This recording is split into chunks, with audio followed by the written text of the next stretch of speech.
Hello and welcome to episode 4 of How Not to Become a YouTube Creator. Um, Somebody might ask, yeah, but where's episode 3? So, episode 3 actually was the best episode so far because after I recorded the whole episode, I realized that I forgot to put a microphone on myself. So, there is no sound, and which makes it the perfect episode. And um, and then I thought, yeah, that's perfect. I'm just gonna post the episode without sound. But then it became even a better episode because I accidentally erased the files. So welcome to part 3, episode 4. Episode episode 3 was epic, obviously, right? So what you gonna do? Welcome. We have the cats. So I don't have to, but I want to. So crazy things happened here in the last days. And let's see if I can turn this on, if that works today. So what happened? So we have a local election here going on, and there are like three main parties involved, or three persons. One is the actual guy who was not voted into his job, but the guy who was voted died, so he was the second guy, so he got the job, but now he runs to get the job officially. And the other guy is a guy who used to occupy land and houses and real estate of other people. And there's a lot of things. I don't want to go into all of it, but like he's like, in my point of view, I wouldn't give him like any responsibility at all, like for nothing. It's like, here, please hold this paper. No, the paper will be gone, okay? Then we have a young woman. She's well educated, but like very indoctrinated, so also a no-go. Then, yeah, don't forget to smoke. It's very important. Don't do it. That's important for me. And then we have another guy, and that was, I mentioned it the on episode 2, I think, who got so stressed that he actually took it during a debate. He took a chair. Okay, what's going on now here with the whole thing? So he took a chair and hit the other guy with the chair. So the other guy is what, in a way, makes it interesting. So the other guy is like a coach. I don't know. Um, Somebody who made money, people say, in a not in a good, honest way. Other people say he's great and brilliant and whatever. But he's not like a typical politician. Like he has no party, nothing. Like he's an outsider, let's call it like that, you know, from the system. And what he does is like he steers up shit. He owns everybody on social media because that's what he knows to do, and he provokes everybody, and that works. So people lost their mind and try to attack him physically, and stuff like that. So that creates the attention, obviously, and there are a couple of things. Like when you listen or watch one of these debates, the debate goes like this. Oh, you are a thief. Yeah, but you are a drug addict. Yeah, but you're a bigger thief than me. You have two ongoing legal things. Ah, but you have three. It's like everybody. Yeah, and you're corrupt. You're taking money and public money and do public flights to Florida, Disneyland, whatever. And it's like incredible. It's all like this. They just accuse each other. It's like you put 4 or 5 criminals into a debate, and the debate is about who is the bigger criminal, right? And of course, everybody will say, no, that's not true, you're lying, you know. But most of the things are true, unfortunately. So there was for weeks and weeks an ongoing thing of one of the outsider candidate that said about one of the main contenders. Yeah, he's a drug addict, and he can prove it. And then they are all the time, yeah, where's the proof? Where's the proof? And they say, he's gonna pull the proof at the end of the election. And they also like, yeah, he's a liar. He has nothing. There's nothing to prove, and that's just not true, you know. And so that went on for weeks and weeks. Literally every day, all the candidates appear in 2, 3 shows, podcasts, online streaming platforms, television, and all of that. And it's always the same and the same. Yeah, kind of get annoyed by it too. So yesterday, the outsider guy was on a live stream. I think they had at the top 1.5 million viewers live. And they went through for 2 hours or more, like through all the same shit, the same allegation. He will deny these allegations or explain them in a way that he appears to be a good guy. And then the guy went, yeah, and what about the drug thing? So you said, you know, you're going to provide proof and you never did. I said, no, but I can give it to you now. I didn't provide it yesterday because of the rules of the debate. They didn't allow me to have any documents. I say, okay, yeah. And then the streamer of the podcaster said, yeah, but I cannot allow you to show it here because I didn't allow any other contenders to show documents, right? So I say, okay, I'm gonna post it right now, right? I'm gonna post it right now on my Instagram.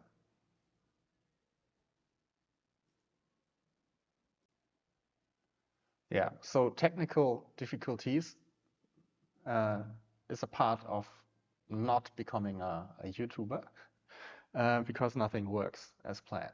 I don't know why I have technical issues, probably because I have shitty equipment, and that's the reason why.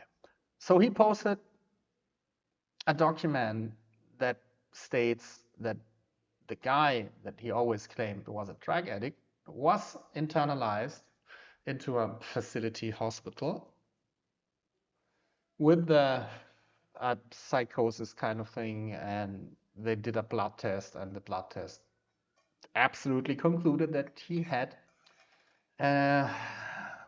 drugs in his body. So that was the proof, like that everybody was waiting for. So what happens next? In minutes, or let's say in an hour, people started to check out the document, you know. Like a lot of people would just read the document and say, yeah, that's the proof. But other people, they said, no, wait, let's check everything. Let's check, you know, the names and the numbers and the logo of the hospital and the dates and everything. And they start doing that. And then my heroes here, as I'm a foreigner, I cannot take part in any political stuff here. So then after midnight, the Rena Santos and Artur Duval, they started like an emergency live stream where they started to debunk the document, and they live and called a lawyer, or the lawyer for this kind of law, you know, everything about elections, you know, the specialist. And that was a very interesting.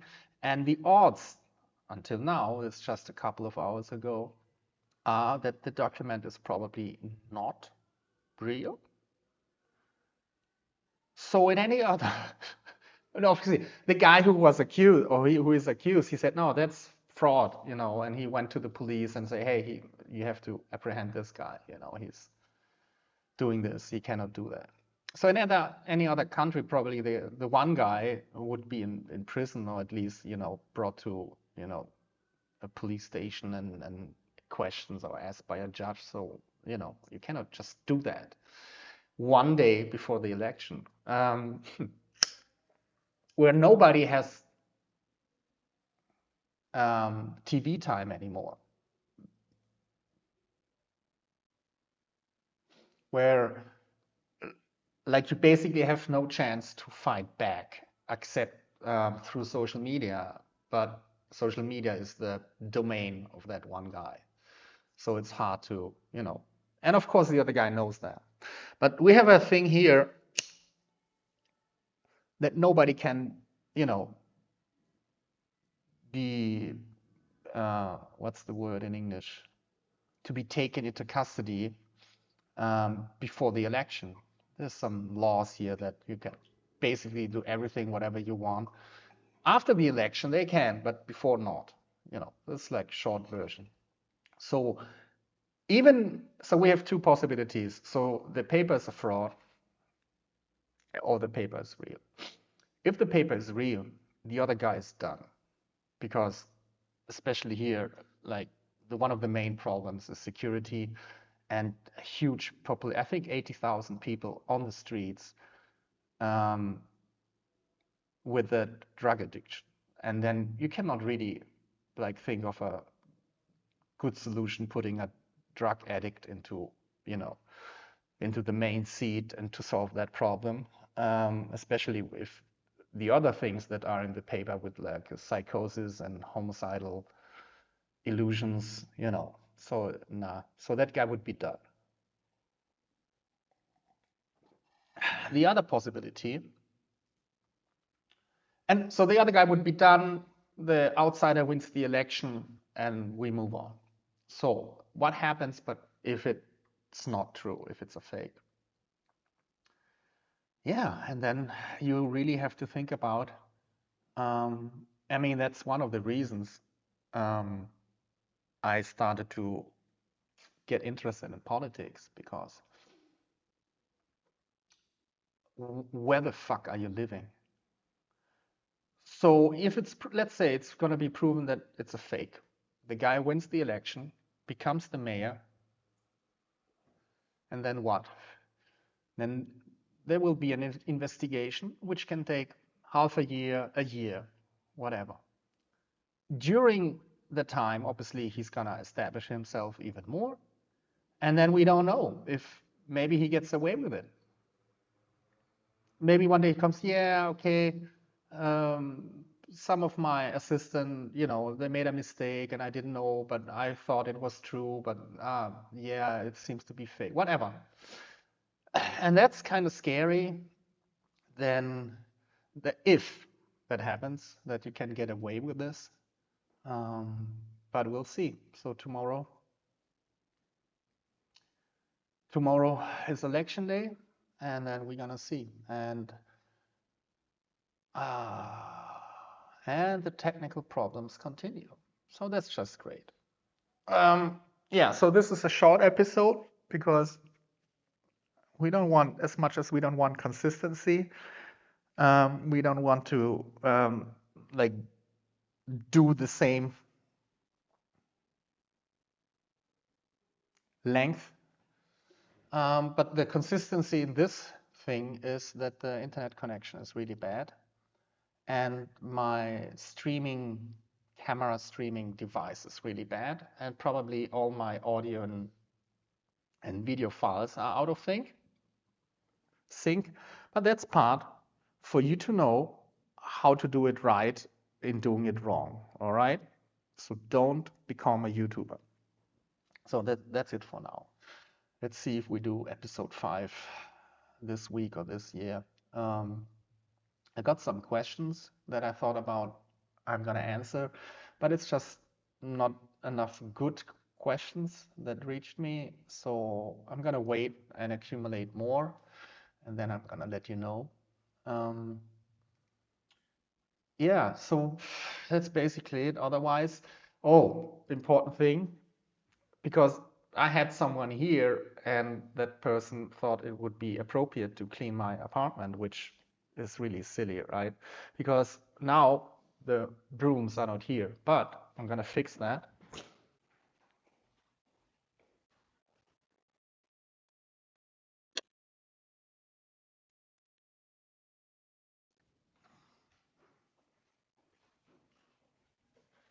So we need at least the mop. I'm not having an alcoholic beverage right now, not because it's too early, but because I'm having coffee, and maybe who knows what's in there. Oh, yeah. So the rest of the day, I'm gonna do this, and I think you should join me. Uh, I mean, who is not fond of little kittens? You know. So let's do this, and yeah, have a good day. I think it's Saturday, indeed, and let's just watch little kittens doing silly stuff, and don't forget, don't become a YouTuber. All right. Thank you very much.